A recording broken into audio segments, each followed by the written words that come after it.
Hello. Today I wanted to gush over lab-grown meat. The technology's already out there. Basically, the process is you take a tissue sample from an animal, which is literally like you take a little needle, take some tissue from that animal, then you put it in a petri dish, you feed it, which I don't know like the technical know-how of that, and you can grow meat from that sample. It's way more complex than that, and right now the current technology has only been like chicken nuggets and burgers, and it's definitely not there yet. Currently, there's a lot of investment going into it, there's a lot of interest. Mainly, there are three things that this lab-grown meat will hopefully solve. First up, I would bring up ethics. To be a bit overdramatic and polarizing, we can call one group the vegan PETAs, and the other group the livestock farmers. I think the vegan argument would be, you don't want to hurt animals. Maybe they believe animals are more sentient than other people believe, or at least humans are in a position where they basically rule the world, and you have the ability to do it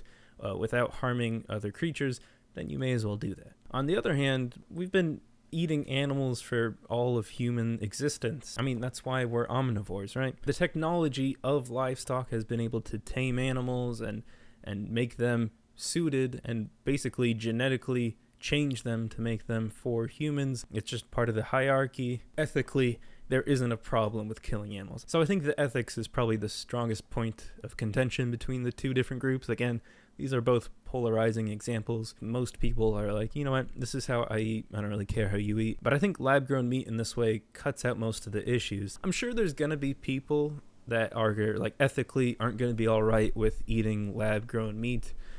They're going to say it's not natural, but I think just in the future, even if it takes generations, people are going to get used to it. The next problem I think lab-grown meat is going to really help to solve is environmentally. You need land for the cows to live on. They release methane or other greenhouse gases, and the list goes on and on. Producing animals into meat products and other products like that, it's inefficient. And if there was a way to only get the meat product and not get like the animal bones and the stuff that you don't end up using, then instantly you're saving energy and time and resources in order to create the product that you already want. Now, some will point out when you get rid of the cows, you still need to be able to produce enough meat. In fact, the demand for meat around the world is increasing. So the question becomes, what would the environmental impact be of supplying all these people? And there are estimates. It's hard to say because you'll get facts from people and from companies that are making this technology, and obviously they're going to be encouraged to sway the number in their favor. But currently, it seems like the biggest hurdle to this sort of technology would be the amount of energy required in order to grow these places. Would there be giant warehouses where they'd only grow meat, and that would clear out land? And with all of these factors, and probably factors that we don't know yet, I still think it's going to be a more environmentally sound solution. And so I think that's a positive win for lab-grown meat. He's a fucking crow. Fucking turn you into a beggar, you loud ass crow. Hey, what are you talking? And I think the third big thing I think lab-grown meat is going to solve, or at least why it's going to succeed, is economically it makes sense. Like I said before, you're creating the exact product, so you don't have to deal with extra waste. Some companies have reported that they think in the future people are going to be able to grow their own meat.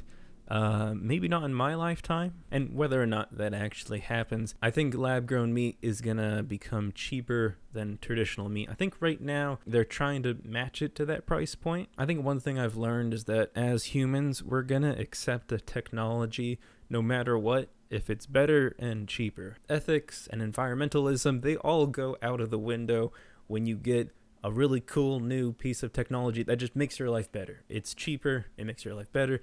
Why would you go back to the original? And I think as humans, we don't even have a control over that. Most people are just going to be attracted and buy the economically logical thing. So yeah, I have been gushing about lab-grown meat for this entire time, and there are a lot of pros, I have to agree, but I think there are going to be some cons. First up is going to be the safety. The technology, again, still in its infancy, so we don't really know where it's going, and a pleb like me doesn't know the complexities of it. A part of my maybe primitive or uninformed brain thinks, so you're just gonna have a bunch of fucking raw meat growing in this room, and what if one of them gets infected? And the thing is, the safety of lab-grown meat does concern me, but there's like mad cow disease, there's so many issues with livestock currently, and it's like, You know what? I think I would prefer, my meat to be grown in a contained environment.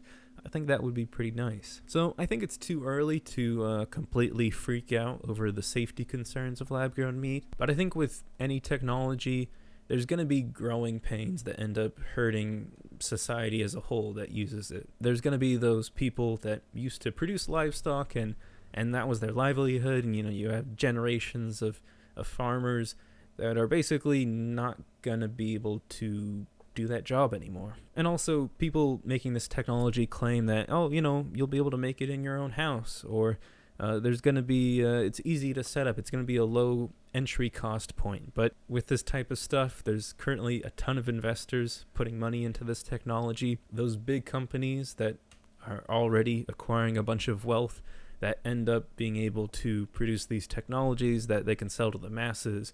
And you're going to get this one giant company that comes up and becomes super successful compared to the current setup, which, you do have like massive livestock farms and farms owned by one company, multiple farms owned by one company. It's not exactly fair, but the wealth does seem more evenly distributed now. And of course, I can't tell what's going to happen in the future. There's going to be competitors and whatnot. I think in the closest future, during these growing pains of this new technology coming up, when it's mainstream, when economically it makes sense, there's going to be winners and losers. And I think the winners are the people that are already really wealthy right now.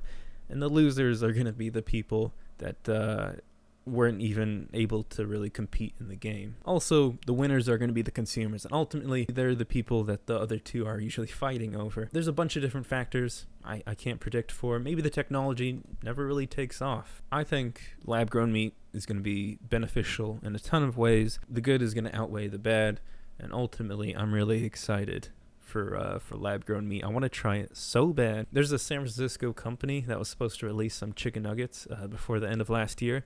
Unfortunately, I think like the FDA blocked it or something. So right now they're selling those chicken nuggets like in a test market in Brazil or something. Sorry, I'm getting excited. The point is I want to try those chicken nuggets so bad. This is probably too late in the video, but just to clarify, this is not that like impossible burger. This is not the Impossible Burger. It's not made out of like Japanese yams and like Madagascar and spices. It's not that. It's not trying to mimic meat. It is actually meat. All right, I think that's enough gushing about it today.